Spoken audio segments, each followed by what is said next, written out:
This week on the Communicators, a discussion on the future of the FCC with Republican Commissioner Robert McDowell.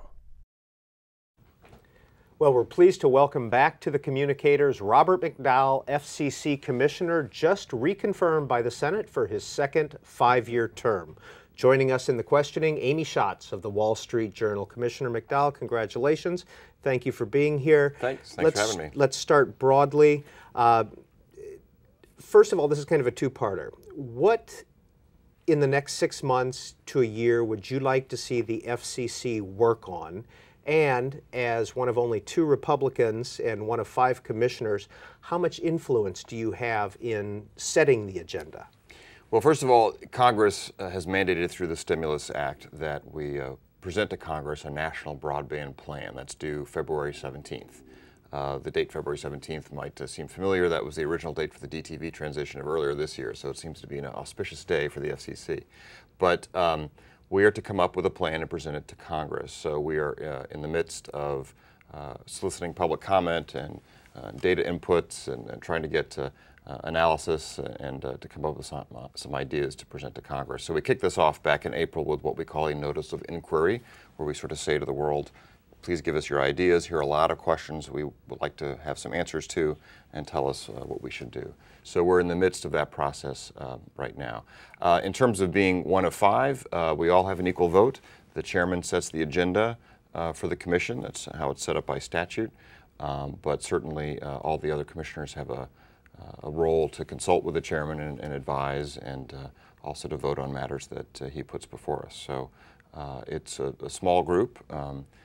But actually one of the least partisan places in Washington. This summer I had my summer law clerks do an analysis of my votes versus other commissioners, and it ends up that 89.72% of the time we have unanimous votes at the FCC. So 9 out of 10 times we're unanimous, and the other 10% of the time isn't necessarily a partisan divide. So how would you like to see the broadband plan develop? Well, I want it to be as transparent as possible. What does that mean? That means what the Commission is thinking, as well as the data and opinions we're sort of soliciting from the outside world. We should make that as transparent as possible so that there aren't any surprises. I'm already on record as saying I would have preferred if we could have put a plan or an outline of the plan out for public comment. The question also remains as to whether or not all the commissioners will vote on it. It's unclear in the statute. We don't have to do it that way, I don't think, but that'll be interesting to see how that develops.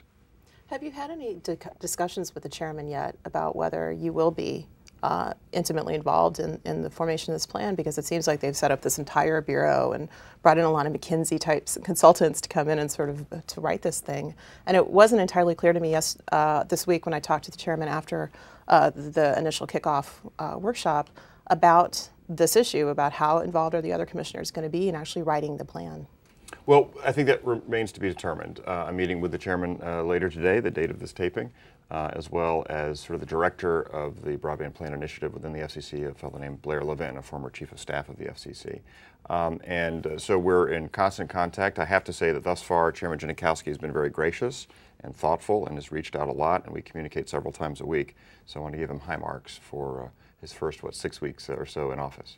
So why do you think you should be involved in the plan? What's the benefit then for the agency if you've got the 2 Republicans and the other Democrats on the commission actually having input into the plan before this thing actually comes out? Because ultimately this is a plan, and if you're going to do anything to try to get more broadband across the country, you're going to actually do rulemakings or something after this plan comes out, which you guys would have to vote on. Sure. Well, first of all, it's been said that this plan is the biggest thing the FCC has worked on since the 1996 Telecommunications Act. So if that is the case, you would hope it would be a collaborative effort that involves consensus of all the 5 commissioners, as any big initiative that we do at the FCC. If it's merely a report to Congress, that's one thing, but it's not called a report, it's called a plan.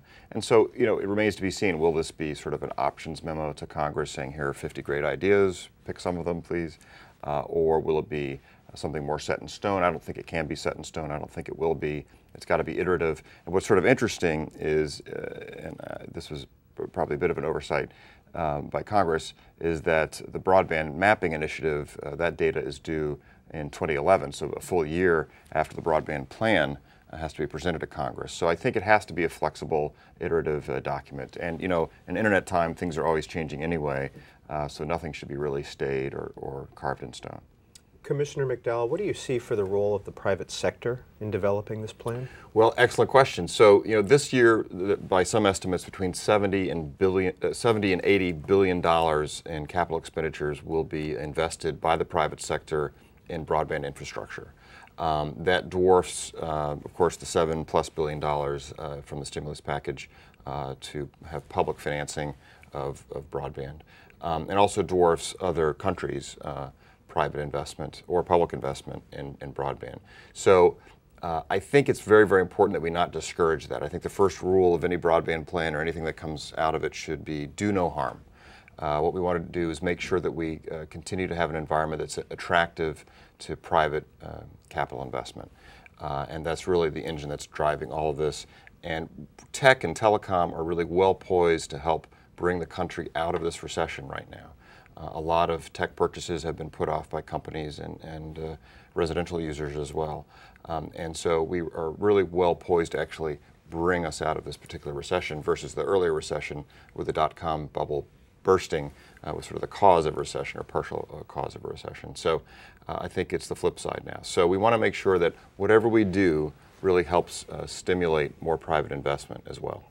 Have you seen any indication that the plan is developing all along a line that you don't agree with? No, not yet. I think we're still in the sort of data gathering, fact gathering phase and analysis. A lot of public workshops being initiated this month, August, in Washington, D.C., and I hope to be able to travel throughout the country some more to learn from folks. I was in Barrow, Alaska in winter, this past winter, early March, where it was 50 below with a wind chill, to look at the challenges they have there. With sea ice making it hard for undersea cable landings and the extreme weather conditions making it very difficult for really anything other than satellite right now. Not impossible, but very expensive and difficult for other technologies to help them with broadband. So I want to see what other challenges we might have in either unserved or underserved areas throughout the country. Broadband seems like it's going to be one of those things that it's going to be a great litmus test to see how transparent the new FCC is going to be. A couple weeks ago, you sent letters to the chairman, or a letter to the chairman, asking him about reform and some things that you thought he might be able to do about that. Could you talk a little bit about what what your major points were in that letter? Absolutely. And earlier in the year, in January this year, shortly after Michael Copps became acting chairman of the FCC, I sent him a very similar letter. And sort of gave them advance copies so we could all work it out, but all in the spirit of transparency, wanted it posted on the website and our sort of exchange of letters and ideas. So, and these ideas aren't mine, and I don't care who gets the credit for them. I think many of them are excellent ideas. But the overall picture, without going into all the details, it's a very long letter, is to make the FCC more open, more transparent, more collaborative, both from the outside looking in, but also when you're on the inside, like a commissioner, being able to see the various cogs in the machinery work. We should be able to, as commissioners, get the same information and analyses that the chairman is getting, for instance, from our wonderful career professionals that we have working throughout the FCC. We have about 1,800 or so employees there, economists, engineers, lawyers, and other professionals. And many of them have great ideas and great expertise. We need to be able to more fully use them and get them involved with these things and hear the variety, the diversity of their opinions. A great example of this was actually under Acting Chairman Copps during the digital TV transition between January and June. That was very collaborative. We were able to make decisions in real time and the information flow was absolutely fabulous, and I think that should be sort of a model for how the Commission works on other issues as well. Would there need to be rule changes in how the FCC operates to implement some of these transparency changes that you'd like to see? In the letter, I don't really talk about rule changes so much as just operational changes. I think number one, what should start all this is a full operational, financial, and ethics audit of the Commission, just the way you would have if you have one company buying another or if you have new top management changes at the top of a company.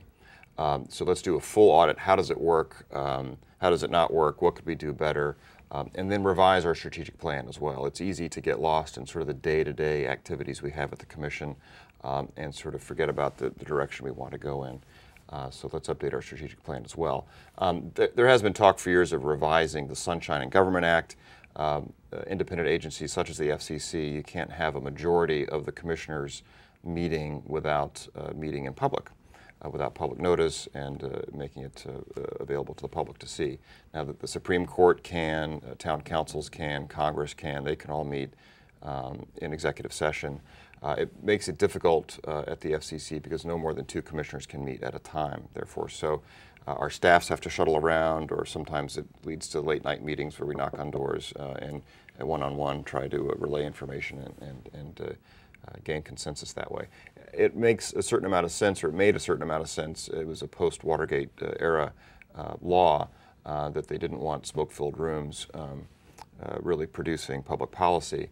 But at the same time, I think there are ways to make it transparent, but also make it more collaborative as well. And of course, everything we do, everything we produce is in writing and available to the public. And I think we also need to enforce our ex parte rules a bit better. I don't think we need new rules per se, but we could enforce the ones that are on the books already. So that what that means is if someone from the outside is meeting with us or sends us some information or new thoughts about something, we need more detailed disclosure as to what it is. If they were to meet with us for an hour and talk to us about the broadband plan, their ex parte should say something more than in one sentence, we talked about the broadband plan. Well, what did you say? Can you give us a little bit more detail about that? I think that would be helpful as well. And your letter, is it fair to say, by the way, it's available at our website, cspan.org/communicators. And FCC.gov. And FCC.gov. Is it fair to say that your letter, though, in any way stems from your thought that the Commission in the past has been dysfunctional? Well, you know, I'm trying to continue to look forward in a positive, sunny manner.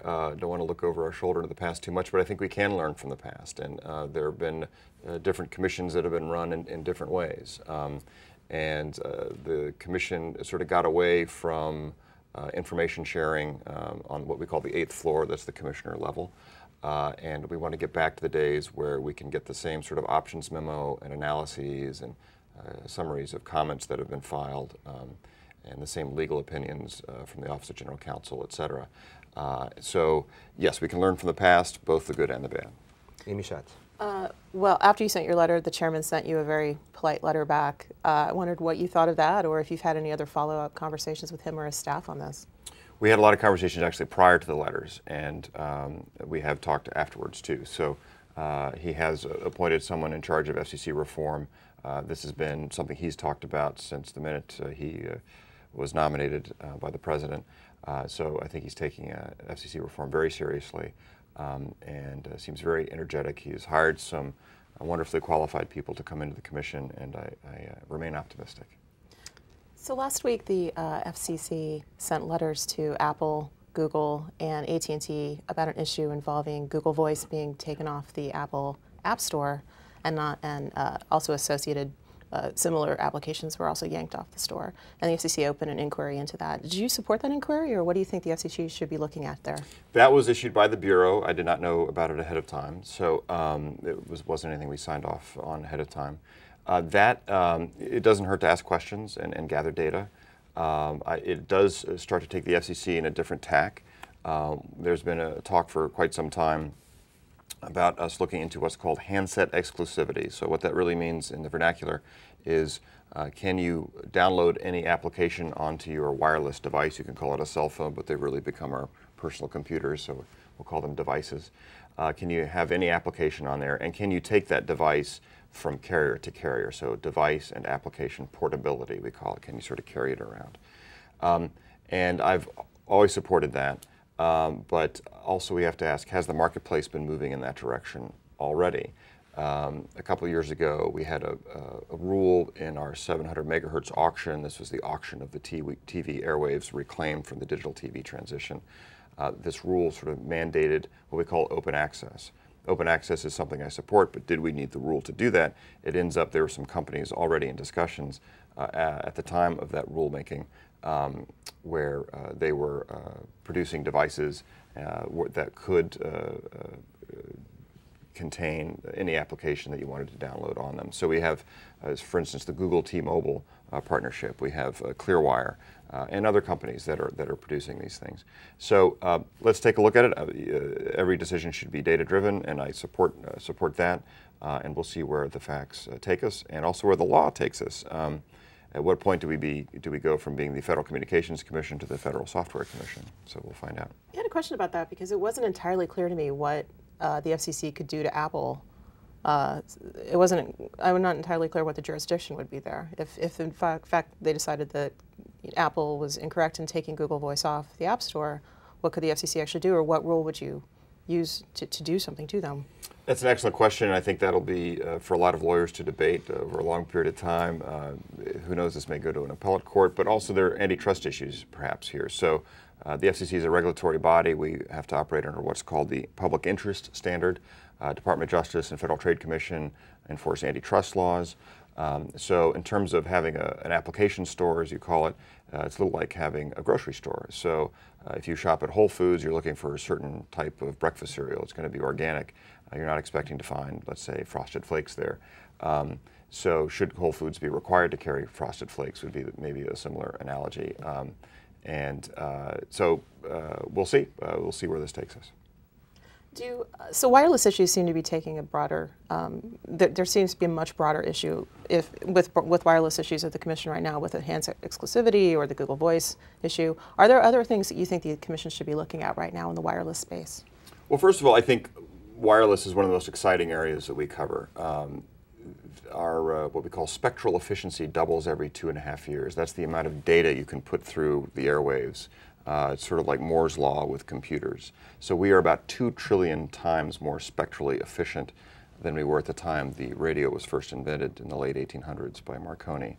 And that trend seems to continue and will continue for quite some time. So our wireless devices, in other words, will become more and more powerful every day. The average cell phone today has more computing power in it than the entire Apollo program did. Not just going up what was in the space capsule, because we basically sent 3 guys up into space with slide rules, but the entire program. So it's a very exciting time. There are things over the horizon like software-defined radio and cognitive radio. They're going to make wireless technologies even more powerful. It's a pretty competitive marketplace. You have about 51% of American consumers have a choice of 5 wireless providers. 94% have a choice of 4. It's relatively competitive, and there are more entrants coming in to different markets as a result of auctions we had in 2006, our advanced wireless services auctions, and our 2008 700 megahertz auctions, plus what we're working on in what are called the television white spaces, the unused TV channels in a particular area. And so it's a very, very exciting area. I think it's wonderfully chaotic, and it's going to cause a lot of positive and constructive chaos for the economy, I think, in the years to come. But what about for the FCC? Well, I think it's important that, again, we do no harm. Just going back to what I said about the broadband plan. Do no harm. Let's make sure what we do, if anything, we tread carefully here, because the wireless industry has actually brought a lot of benefit to American consumers. And wireless broadband, for instance, we're the fastest growing market in the world for wireless broadband, and that's going to continue. We're a leader there. So people have traded maybe the reliability of fiber at times for the freedom that comes with mobility. And if you look throughout the world is choosing mobility. And I think that's very, very important to not only help the economy throughout the world, but also to help improve the human condition overall. So mobile telecommunications can help supplant things like travel. If you're a subsistence farmer in Africa and you're looking for a buyer for your crops, that wireless device that you have, and more of them are buying these devices, can really, really help and change your life in terms of finding a buyer or finding medicine for your child or drinkable water. So as we go forward to the FCC, I think we need to be very careful to make sure we do no harm. Well, Commissioner McDowell, one of the priorities of the Obama administration, as stated, has been cybersecurity. And when it comes to wireless, there's less security than with fiber. Does the FCC have a role when it comes to cybersecurity? Well, we may, in the context of things like network management and in the net neutrality debate. So the President obviously has made cybersecurity a big priority of his, and rightfully so. And as we see more and more denial of service attacks, these are attacks coming from foreign countries, frequently we think sponsored by foreign governments, to shut down key websites and servers in our country, in our government's websites. I think it's very, very important that we all sort of rally around this particular effort. The FCC per se doesn't have a direct statutory mandate on some of these issues, but it's a partnership with other agencies throughout the government that are going to be working on this. But in that, we will be working on things like net neutrality and network management. I think we need to be able to allow the network operators to ensure that those systems are secure from threats, and that's going to play into the public policy that we initiate. Okay, another two-parter. How do you see network management, network neutrality in the FCC agenda for the next 6 months to a year, and how does that fit into cybersecurity? Well, the chairman sets the agenda, so I don't know that it will, but given the amount of attention and publicity it's been given and the letters that Amy referred to earlier last week, it's sort of all related. So I imagine, I'll just take a guess here, that something's going to pop up before me before too long. How does it relate to security? So net neutrality, that term does not really have a dictionary definition, so it's a bit of what I call a Rorschach term. You sort of see in that term what you want to, sort of the ink blots that you can decipher for yourself.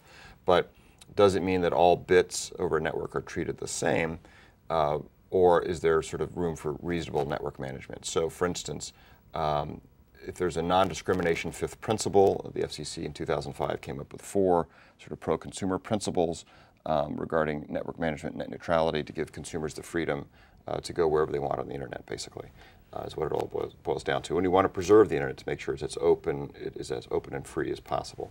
But there are times when network operators, your phone company, your cable company, internet service providers, backbone providers, all have to manage the network and the traffic flow. There are surges of information, new types of software. If you think of a software like a sort of a torpedo-sized piece of software, can you shoot that through a drinking straw of a wire, basically, to go from end user to end user? They have to be able to manage those information flows. They have to be able to manage things like these denial of service attacks that come from within the country or outside the country. They have to be able to look for unlawful content, child pornography being among that, or stolen intellectual property also. So there are a lot of practical, everyday questions. As a consumer, if you download a movie, you want to be able to see that movie smoothly, and you don't want your email bits or maybe your voice over internet protocol bits freezing up the picture or somehow interfering with your viewing experience. So there are quality of service issues there as well. So these will all play into any net neutrality or network management debate. This is C-SPAN's Communicators program. Our guest is Robert McDowell, one of 2 Republican commissioners, one of 5 commissioners on the FCC. Amy Schatz of the Wall Street Journal is also here. Thank you very much. I wondered on the net, since you brought up net neutrality, we might as well go with it. Go there. Do you think that net neutrality also applies to wireless networks? Well, again, net neutrality hasn't been defined. The Commission, at least in my view, doesn't have net neutrality rules currently. But as we have wireless networks meshing with wireline networks and terrestrial and orbital networks as well, it's all flowing together. They're all connected. So it's very hard to divide one from the other. So then, does the FCC then need to write new principles or actually write real rules as opposed to just having principles that sort of set these things out and actually sets a definition of net neutrality so everyone's not so confused in the future? Well, keep in mind that every day there are maybe quadrillions of internet communications going on. And as far as I can tell, without any interruption, I think we really need to change the nature of the debate a little bit to what is anti-competitive conduct versus discriminatory conduct. So there's a lot of talk about discrimination. Discrimination in many contexts, of course, is a very dirty word. To a network engineer, it can mean prioritization. So we were talking about that video experience you might want to have without interruption. So a network engineer needs to be able to prioritize that video bit over, let's say, the email bit, so the email bit doesn't interrupt your video experience. Is that, the question then should be really become, is what they're doing reasonable or is it anti-competitive? There are laws in the books already to guard against or enforce against anti-competitive conduct. And that's really, I think, where the FCC's role should be. And any analysis going forward really should be focused on what is anti-competitive versus what is sort of reasonable network management. Commissioner McDowell, do you see media ownership coming back up as an issue? It has to, actually, as a matter of law. So every 4 years we are required by statute to take a look at our media ownership rules, and these include how many radio and TV stations a particular company can own in a market or nationally, and whether or not you can have cross-ownership of broadcast property and a newspaper, let's say, in the same market. So Those will be coming up in the year 2010, and it's always an energized debate as to what we should do, and I'm looking forward to that. Well, what are your feelings right now? Do you think that the rules do need to be changed or altered? I think at this point, broadcasters are facing an unprecedented amount of competition and also are really feeling the effects of the recession more than other sectors of the economy. I just had some broadcasters tell me yesterday that some of their stations received, in the past tense, about half of their revenue from auto dealerships. We all know how auto dealerships are doing these days, not very well. So their revenues are way down. They have their eyeballs and ad dollars, their viewers and listeners, in other words, are looking more and more to new media, and the ad dollars are following those viewers and listeners elsewhere. So it's a very stressful time for broadcasters. So I think what we need to do is make sure we're again, doing no harm. So I think it's a bad time to try to heap more regulations on top of them. I think broadcasters have more incentives than ever right now to differentiate their product from national or international content you might find on the internet and to be more local, sort of hyper-local in a lot of ways. That's how they can differentiate themselves in the marketplace. So when we talk about localism, which is sort of definitely a goal of what we want to promote at the FCC. Broadcasters get to use the airwaves for free in exchange for serving their local communities of license. That's sort of the quid pro quo that Congress set up way back when. They have more of an incentive now than ever to serve those local communities. So what do you think the FCC should then focus on in the media ownership debate? Well, I think we need to get an accurate snapshot of what the industry looks like right now and what's the state of the industry. So let's, again, if we have a thorough fact-gathering process and an honest analysis, I think the facts will lead us to some conclusions. I would hope that conclusion is not to heap more regulations on broadcasters. So Chairman Janikowski, in his confirmation hearing and also in interviews, has said fairly emphatically that he doesn't think it's time to bring back the fairness doctrine. And yet there still seems to be a lot of concern expressed across the country that the fairness doctrine is coming back. Where do you think this stands? Do you trust him that he's not going to try to bring it back? I think we have to take him at his word. He's only been on the job for 6 weeks, so I want to give him a high degree of credibility. The President also earlier this year said the fairness doctrine would not be coming back. There is concern, however. In December of 2007, I had great trouble with a notice of proposed rulemaking and what we called our localism docket, where there are a number of tentative conclusions. These aren't rules, it's just teed up to maybe produce rules at some point. One of those ideas was to require each broadcaster, each licensee, to have a mandatory community advisory board. Unclear as to how that board would be appointed, but that advisory board could have great sway over the kind of content each broadcaster airs, and also great sway over whether or not they get their license renewed. So there are some folks saying the license terms should be shortened from 8 years to 3 years. So each broadcaster is in perpetual renewal mode. And then couple that with things like these mandatory community advisory boards, maybe dictating content. I think there's a huge constitutional issue there under the First Amendment for starters, but I don't think it's good public policy as well. So let's let consumers decide what it is they want to listen to or see, and let the market help dictate that. So that could be, in the view of some, a backdoor fairness doctrine in terms of the government controlling more and more the content that is aired. And particularly the fairness doctrine really spoke to political speech. And it was enacted in 1949 by the FCC and abolished in 1987. And it really forced broadcasters to not only air controversial issues, but to air opposing views. And it becomes very difficult when you get the government to determine what is the opposing view, how many opposing views are there. The sort of the messy editorial decisions that the government would have to make, I don't think would pass constitutional muster at this point, and we could have the whole doctrine of spectrum scarcity, which has been the rationale for regulating speech on the airwaves, probably overturned. Justice Thomas, for instance, has sort of implied that he'd like to see that overturned, and there might be a majority on the Supreme Court to do just that. Amy Schatz. Isn't that proceeding still open, though? I mean, it was a couple of years ago, and there was a lot of concern about the backdoor fairness doctrine then, but couldn't the FCC still take that up? They could, absolutely. So to add to your point, it's still a concern out there. There are members of Congress who periodically talk about how the fairness doctrine should be reinstated, and other members of Congress who rally in opposition to that. I think it'd be a bad idea. I think it's unconstitutional. I think it would be actually against the public interest. We've actually seen a rise in political discourse since the Fairness Doctrine was abolished 22 years ago.